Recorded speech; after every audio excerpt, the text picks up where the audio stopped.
The story of the Lewis and Clark expedition feels as old as time, specifically the time of the Louisiana Purchase. In 1803, President Thomas Jefferson roughly doubled the size of the United States by buying the Louisiana Territory from France. This largely uncharted land spanned about 828,000 square miles and eventually became 15 states. That vast expanse needed to be surveyed, thus beginning the historic adventure of Meriwether Lewis and William Clark. But it likely would have been a horrific misadventure if it weren't for their heroic Shoshone guide and bilingual translator, Sacagawea.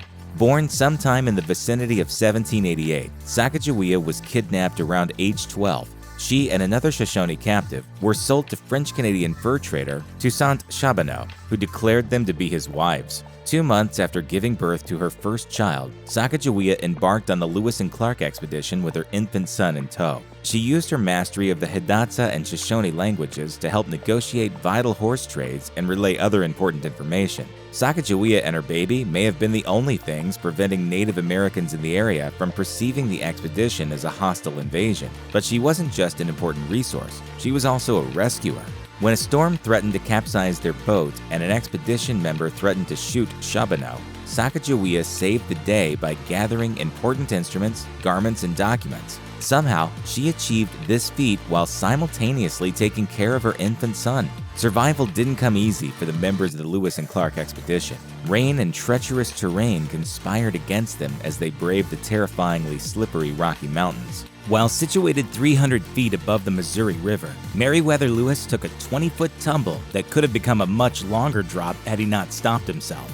A year later, he slipped in a narrow pass and narrowly avoided falling 90 feet into the river. Luckily for Sacagawea, she had lived around and was familiar with the Rockies. She navigated the danger of the terrain, but helped her fellow travelers traverse the Bozeman Pass in the mountains of Montana. While fending off water and gravity, the group also came under attack from bacteria, insects, and disease. Tainted jerky wreaked digestive havoc. At least 3 men came down with syphilis, and some historians suspect that Lewis suffered from the disease. In June 1805, Sacagawea contracted a nasty illness. For almost a week, she had a weak pulse, strong fever, and respiratory problems. Some medical historians have interpreted those symptoms as a sign Sacagawea was grappling with gonorrhea or chronic pelvic inflammatory disease. Whatever the truth of the illness was, she overcame it just like other obstacles. Sacagawea has been afforded a significant role in history, memorialized to the point that she's become a near mythic figure.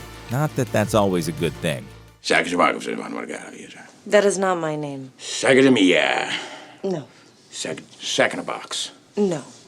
In fact, she's so memorialized that somehow she has 2 different graves located hundreds of miles apart. At the Wind River Indian Reservation near Fort Washakie, Wyoming, a massive granite tombstone purports to mark the final resting place of Sacagawea. If so, then she died in 1884 at the ripe old age of 100. However, that tombstone may be gravely mistaken, because about 600 miles away is another grave near Mobridge, South Dakota that claims to be Sacagawea's final resting place. And if the burial marker is to be believed, then she didn't even reach age 30, instead dying in December 1812 at around 24 or so years old.